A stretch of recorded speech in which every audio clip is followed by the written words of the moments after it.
Hello friends, स्वागत है आप सबका आपके अपने यूट्यूब चैनल पर। आज हिंदी पेडागोजी सेट 4 को हम लोग सॉल्व करेंगे। इससे पहले हमने 3 प्रैक्टिस सेट को सॉल्व कर चुका है, जिसके प्रश्नों को आप देख सकते हैं। काफ़ी महत्वपूर्ण प्रश्न हैं, जो कि वहाँ से प्रश्न परीक्षाओं में आने की पूरी संभावना है। तो आइए शुरू करते हैं आज प्रैक्टिस सेट 4 को। देखते हैं इसके प्रश्नों को।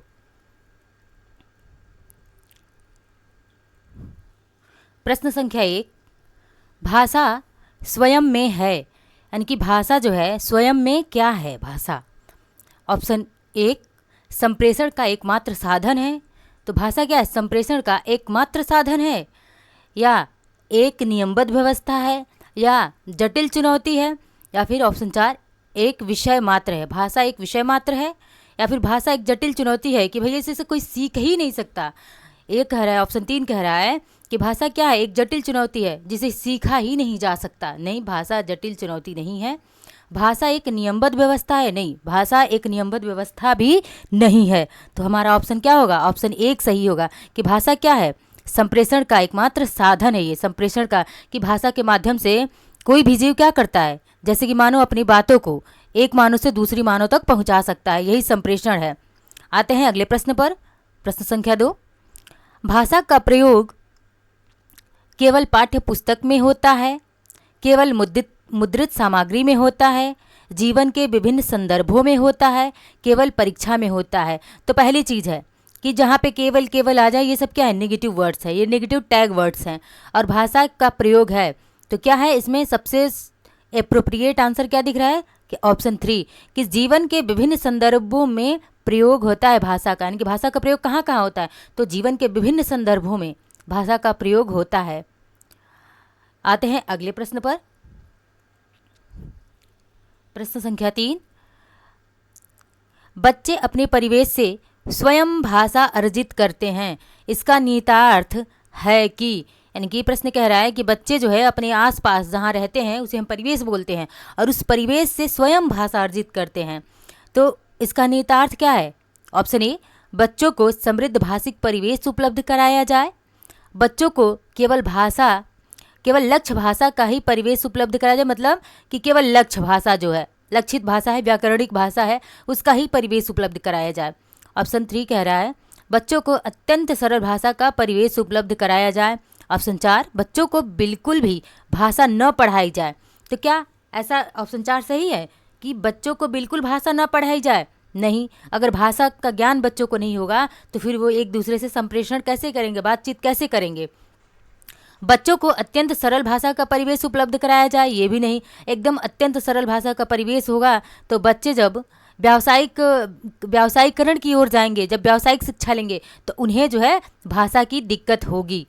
अब क्या है कि बच्चों को केवल लक्ष्य भाषा का ही परिवेश उपलब्ध करवाया जाए, ऐसा भी नहीं है कि केवल और केवल लक्ष्य भाषा का ही, केवल व्याकरण को ही बच्चों को रटा दिया जाए, पढ़ा दिया जाए, बल्कि बच्चों को क्या करना चाहिए? समृद्ध भाषिक परिवेश उपलब्ध कराना चाहिए। क्योंकि बच्चा स्वयं से भाषा अर्जित कर रहा है तो उसको जो है समृद्ध भाषिक परिवेश उसके आसपास मिलेगा, तो वो क्या करेगा? खुद ही स्वयं से ही भाषा अर्जित कर लेगा, सीख लेगा। प्रश्न संख्या 4, भाषा सीखने सिखाने का उद्देश्य है, यानी कि भाषा को सीखने सिखाने का उद्देश्य क्या है?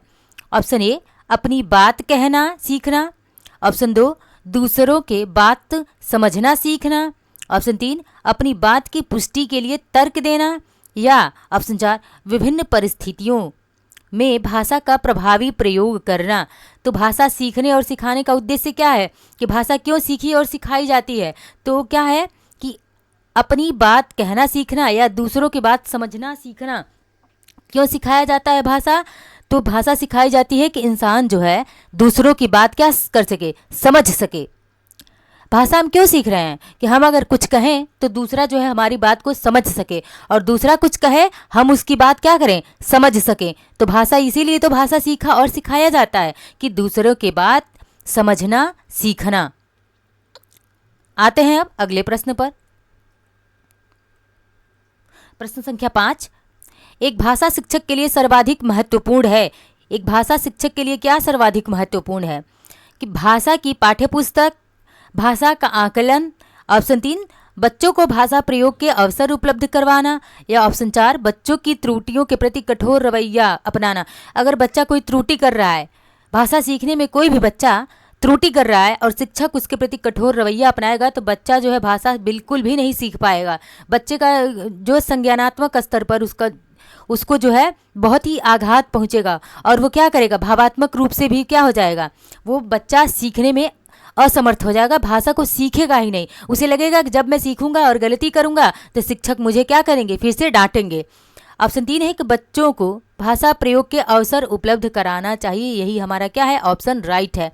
ऑप्शन 3 कि बच्चों को क्या करना चाहिए, भाषा प्रयोग के, अपनी भाषा को प्रयोग करने का अनेक अवसर उपलब्ध करवाना चाहिए। जैसे अंत्याक्षरी हो गया, अंत्याक्षरी होता है वो भी क्या है, भाषा को प्रयोग, बच्चों के भाषा प्रयोग का एक अच्छा अवसर होता है वो। प्रश्न संख्या 6, भाषा की कक्षा में एक शिक्षक बच्चों से क्या अपेक्षा करता है। यानी कि भाषा की एक कक्षा है और उसमें एक शिक्षक जो है बच्चों से क्या अपेक्षा करेगा कि बच्चे सवालों के बधे बधाए जवाब दें, कि जो किताबी भाषा में जवाब दिया गया है बच्चा वही रट के दे दे, संस्कृत निष्ठ भाषा में ही जवाब दे, कि एकदम बहुत सुसंस्कृत जो संस्कृत वाली भाषा है उसमें व्याकरणिक भाषा में जवाब दे, या बच्चे अपनी मातृभाषा का बिल्कुल प्रयोग ना करें, बच्चे अब सवालों के बधे बधाए जवाब ना दें। तो कह रहा है कि भाषा की एक कक्षा में शिक्षक बच्चों से क्या अपेक्षा नहीं करेगा, क्या अपेक्षा नहीं करेगा कि बच्चे जो है ना, बच्चे सवालों के बधे बधाए जवाब ना दें। ठीक है, क्या होगा कि बच्चे जो है सवालों का बधे बधाए जवाब ना दें, क्योंकि बधे बधाए जवाब अगर बच्चे देंगे तो वो सोच नहीं पाएंगे चीज़ों को, अपने दिमाग से अपनी भाषा को सोच करके जवाब नहीं देंगे, और बधे बधाए जवाब ना दे, हमारा आंसर 4 क्या होगा, ये सही होगा। प्रश्न संख्या 7, भाषा के व्याकरण की समझ को, यानी कि भाषा के व्याकरण की समझ को, ऑप्शन ए है संदर्भ पर प्रश्नों के माध्यम से आंका जाना चाहिए। यानी कि भाषा के व्याकरण की समझ को कहाँ पर आंका जाना चाहिए, तो संदर्भ पर प्रश्नों के माध्यम से आंका जाना चाहिए, केवल वस्तुनिष्ठ प्रश्नों के माध्यम से आंका जाना चाहिए, या केवल लघुत्तर प्रश्नों के माध्यम से आंका जाना चाहिए, या ऑप्शन 4 निबंधात्मक प्रश्नों के माध्यम से आंका जाना चाहिए। यहाँ पर क्या कहा है कि भाषा के व्याकरण की समझ की बात कर रहा है, इंटरप्रेशन की बात कर रहा है। समझ इंटरप्रेशन का मतलब ही होता है क्या, संज्ञान स्तर पे बच्चा क्या किया है, उस चीज़ को अपने संज्ञानात्मक स्तर पर समझ चुका है। तो इसमें क्या होगा, जब समझ और संज्ञान की बात करी जाएगी व्याकरण में, तो बच्चा जो है निबंधात्मक प्रश्नों का उत्तर देगा, तभी जो है उसके व्याकरण की समझ को सही तरीके से आंका जा सकता है। कि बच्चा जो है अगर उसको निबंध लिखने के लिए कहा गया कि गाय पर निबंध लिखो, तो बच्चा अगर गाय पर निबंध लिखेगा तो उसमें कुछ अपनी जो है निरीक्षण करेगा गाय के बारे में, उस पर भी 2-4 शब्द लिख सकता है अपनी बुद्धि क्षमता के अनुसार। इसीलिए ऑप्शन 4 हमारा क्या होगा, सही होगा। प्रश्न पूछना, प्रतिक्रिया व्यक्त करना, परिचर्चा में भाग लेना, वर्णन करना, ये सब क्या है। प्रश्न पूछना, प्रतिक्रिया व्यक्त करना, परिचर्चा में भाग लेना, वर्णन करना, ये सभी क्या है, शिक्षण पद्धतियां हैं, केवल साहित्यिक गतिविधियां हैं, भाषा आकलन के तरीके मात्र हैं, या भाषा सीखने सिखाने तथा आकलन के तरीके हैं। तो कह रहे कि प्रश्न पूछना, प्रतिक्रिया व्यक्त करना, परिचर्चा में भाग लेना, ये सब क्या है। तो प्रश्न ऑप्शन 1 कह रहा है कि केवल शिक्षण पद्धति, केवल एकमात्र, ये सभी क्या है, नेगेटिव टैग वर्ड्स हैं। तो और ये क्या है, प्रश्न हमारा क्या है, पॉजिटिव है, तो आंसर भी क्या होगा हमारा, पॉजिटिव ही होगा।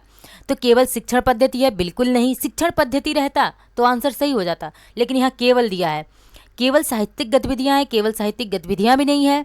भाषा आकलन के तरीके मात्र हैं, नहीं, भाषा आकलन के तरीके मात्र नहीं है।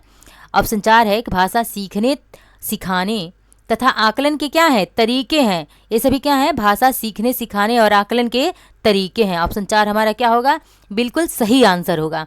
आते हैं प्रश्न संख्या 9, बहुभाषिक तथा बहुसांस्कृतिक कक्षा में, यानी कि बहुभाषिक यानी कि एक से अधिक भाषाओं का प्रयोग है और बहुत सारी संस्कृति यानी कि विभिन्न संस्कृतियों के बच्चे एक कक्षा में पढ़ते हैं। तो बहुभाषिक और बहुसांस्कृतिक कक्षा में बच्चों की मातृभाषा का सदैव प्रयोग करना चाहिए, बच्चों की मातृभाषा का प्रयोग वर्जित होना चाहिए, बच्चों की मातृभाषा को समुचित सम्मान देते हुए मानक भाषा से भी परिचय करवाना चाहिए। बच्चों को केवल मानक भाषा के प्रयोग के लिए पुरस्कृत करना चाहिए। प्रश्न हमारा कैसा है, प्रश्न हमारा पॉजिटिव है, यहाँ पे नहीं पूछा गया, प्रश्न पॉजिटिव तो हमारा आंसर भी क्या होगा, पॉजिटिव ही होगा। तो ऑप्शन 4 को तो हम काट ही देंगे कि बच्चों को केवल दिया है, निगेटिव वर्ड आ गया है तो इसको हम क्या करेंगे, काट देंगे, ये होगा नहीं। बच्चों की मातृभाषा का सदैव भी क्या है, सदैव भी हमारा नेगेटिव टैग वर्ड है, तो ये भी नहीं होगा हमारा।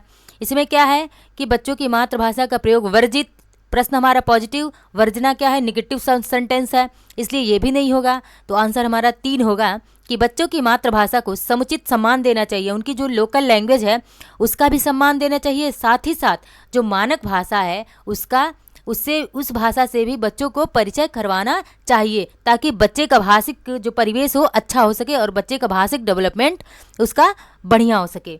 आते हैं प्रश्न संख्या 10। निम्नलिखित में से कौन सा भाषा शिक्षण के उद्देश्य है, यानी कि भाषा शिक्षण का उद्देश्य कौन सा है। ऑप्शन ए, भाषा के व्याकरण सीखने पर बल देना, यानी कि भाषा शिक्षण का उद्देश्य है कि केवल और केवल भाषा के व्याकरण सीख लिया जाए। 2 है, निजी अनुभव के आधार पर भाषा का सृजनशील प्रयोग करना, यानी कि निजी अनुभव के आधार पर भाषा का कैसा सृजनशील प्रयोग करना। भाषा सीखते समय त्रुटियां बिल्कुल नहीं करना, ये बिल्कुल संभव नहीं है, बिल्कुल संभव नहीं है कि कोई भी व्यक्ति, कोई भी बालक अगर भाषा सीखेगा तो उससे त्रुटियां होंगी। तो ये ऑप्शन हमारा क्या होगा, 3 भी गलत होगा। ऑप्शन 4, भाषा की बारीकी और सौंदर्य बोध को सही रूप में समझने की क्षमता को हतोत्साहित करना, हतोत्साहित करना, यानी कि ऑप्शन 4 क्या कह रहा है, भाषा की बारीकी और सौंदर्य बोध को सही रूप से समझने के उसको क्या करना, हतोत्साहित करना। तो हतोत्साहित करना क्या है, हतोत्साहित करना एक निगेटिव टैग वर्ड है, इसीलिए जब निगेटिव टैग वर्ड है तो ये तो आंसर हमारा बिल्कुल भी नहीं हो सकता। अच्छा, त्रुटियां करना तो बिल्कुल नहीं, भाषा सीखने में ऐसा नहीं है कि त्रुटियां हो ही नहीं सकती, त्रुटि हो सकती हैं, तो ये भी हमारा गलत। और कह रहा है निजी अनुभव के आधार पर भाषा का सृजनशील प्रयोग करना, ऐसा नहीं है कि निजी अनुभव के आधार पर भाषा का सृजनशील प्रयोग करना, बल्कि भाषा के व्याकरण सीखने पर बल देना। भाषा शिक्षण का उद्देश्य है कि भाषा के व्याकरण सीखने पर बल देना। ऑप्शन 1 हमारा क्या है, सही है। आते हैं प्रश्न संख्या 11। बच्चों की भाषा संबंधी क्रमिक प्रगति का लेखा जोखा रखना, यहाँ भरना है, से संभव है, किससे संभव है, यानी कि बच्चों की जो भाषा संबंधी क्रमिक प्रगति है उसका लेखा जोखा रखना किससे संभव है। तो क्या लिखित परीक्षा से, या मौखिक परीक्षा से, पोर्टफोलियो से, या उत्तर पुस्तिका पाठ्य से, किससे संभव है। बच्चे का जो क्रमिक प्रगति, भाषा का क्रमिक प्रगति है और उसका लेखा जोखा, जब भी लेखा जोखा रखने की बात आ जाए वहाँ पे सीधा क्या आंसर लगाना है, पोर्टफोलियो। क्या है, पोर्टफोलियो है। आते हैं अगले प्रश्न पर, प्रश्न संख्या 12। भाषा की पाठ्य पुस्तकें क्या हैं, भाषा की पाठ्य पुस्तकें जो होती हैं वो क्या हैं।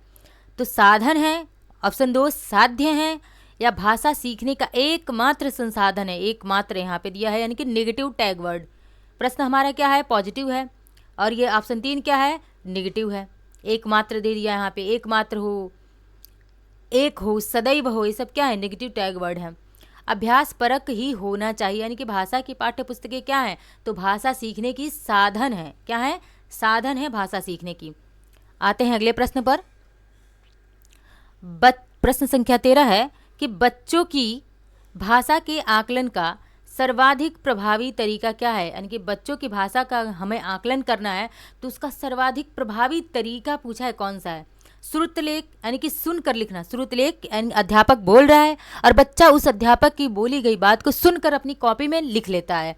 लिखित परीक्षा आयोजित करवा दिया हमने, और क्या इससे भाषा, बच्चे की भाषा आकलन का यह प्रभावी तरीका है, किससे आकलन हो सकता है बच्चे की भाषा का। प्रश्नों के उत्तर देना, अगर बच्चे से हमने प्रश्न पूछा, उसने हाँ ना में जवाब दे दिया, सही गलत का जवाब दे दिया, तो क्या उस बच्चे के भाषिक परिवेश का या उसकी भाषा का आकलन का ये प्रभावी तरीका होगा। अब क्या है, प्रश्न पूछना और पढ़ी गई सामग्री पर प्रतिक्रिया व्यक्त करना हमारा सबसे सुटेबल और सही आंसर मिल गया हमें, ऑप्शन 4। कि क्या करना, प्रश्न पूछना है बच्चे से, और जो पढ़ी गई सामग्री है, जो हमने पढ़ाया है उसको, उस पर बच्चे की प्रतिक्रिया जानना कि बच्चे ने उस पढ़ाई गई सामग्री से, पढ़ाए गए पाठ से उसने क्या सीखा है, उसकी जो है फीडबैक को जानना कि 2 शब्द बच्चा उस जैसे हमने मान लीजिए कि पढ़ाया क्लास में, हमने झांसी की रानी लक्ष्मीबाई के बारे में हमने पढ़ाया, उनके पूरे जीवन काल से लेकर के उनकी वीरता की गाथा को हमने क्लास में पढ़ाया और फिर बच्चे से हमने प्रश्न पूछा कि झांसी की रानी कैसी थी, उनका व्यक्तित्व कैसा था, तो बच्चा अगर ये कह बता ले गया कि वह एक वीरांगना थी जो देश के लिए हंसते हंसते अपनी क्या करी, अपनी बलिदान दे दिया, उन्होंने अपनी प्राणों की आहुति दे दी। तो अगर इस बात को बच्चा बता ले जाता है तो वो क्या हुआ कि बच्चा जो है सही फीडबैक दे रहा है, उसने पूरी क्लास को सही से पढ़ा है, उसने पूरे चैप्टर को सही से पढ़ा हुआ है, तभी तो फीडबैक दे पा रहा है बच्चा। तो हमारा ऑप्शन 4 सही होगा। प्रश्न संख्या 14, भाषा अर्जन में महत्वपूर्ण है, यानी कि भाषा को जब अर्जित करते हैं हम तो उसमें क्या महत्वपूर्ण है, पाठ्य पुस्तक, भाषा का शिक्षक, या फिर भाषा के विभिन्न स्वरूपों का प्रयोग और भाषा का व्याकरण। यानी कि जब भाषा का हम अर्जन करेंगे तो उसमें क्या सबसे ज़्यादा महत्वपूर्ण है, तो क्या पाठ्य पुस्तक है, केवल पाठ्य पुस्तक रहेगा तो हम भाषा सीख लेंगे, या फिर एक भाषा का शिक्षक होगा, अगर बच्चे में सीखने की रुचि ही नहीं है, उसमें कोई लालसा ही नहीं सीखने की, तो भाषा का शिक्षक अब कितना भी पढ़ाते रह जाएंगे बच्चा कुछ नहीं सीख पाएगा। भाषा के विभिन्न रूपों का प्रयोग, भाषा का व्याकरण, अब भाषा का व्याकरण कितना भी रटा लीजिए बच्चे को, अगर भाषा उसे सीखना नहीं है तो कितना भी रटा देंगे वो रट तो लेगा, लेकिन उसको उसमें जो है सही भाषा का अर्जन नहीं हो पाएगा। इसलिए ऑप्शन 3 हमारा क्या है, सही है, क्योंकि भाषा के विभिन्न रूपों का प्रयोग, हम भाषा के जब बच्चों को विभिन्न रूपों का प्रयोग करवाएंगे तो बच्चा उसमें रुचि नहीं लेगा, और रुचि लेगा तो इस तरह से वो भाषा को अर्जित भी कर लेगा। जैसे विभिन्न प्रकार की कविताएं हम बच्चों को पढ़वाते हैं छोटी कक्षाओं में। आते हैं प्रश्न संख्या 15, जो कि हमारा आज का अंतिम प्रश्न है। पत्रिकाएं भाषा सीखने में क्या होती हैं? पत्रिकाएं भाषा सीखने में तो साधक हैं, बाधक हैं, त्रुटियों को बढ़ावा देती हैं, या बड़ों के पढ़ने की वस्तु है। तो पत्रिकाएं क्या बड़ों के पढ़ने की वस्तु है? नहीं, ऐसा नहीं है। त्रुटियों को बढ़ावा देती हैं, पत्रिकाएं त्रुटियों को नहीं बढ़ावा देती, और भाषा सीखने में यह बाधक भी नहीं है, बल्कि क्या है, पत्रिकाएं भाषा सीखने में साधक होती हैं, इंसान को भाषा सीखने में क्या करती हैं, साधन का कार्य करती हैं। विभिन्न प्रकार की देश दुनिया की खबरें पता चलती हैं, तो पत्रिकाएं भाषा सीखने में क्या है, साधक हैं। तो ये थी आज की हमारी क्लास, और क्लास पसंद आए तो लाइक शेयर सब्सक्राइब ज़रूर करें। धन्यवाद।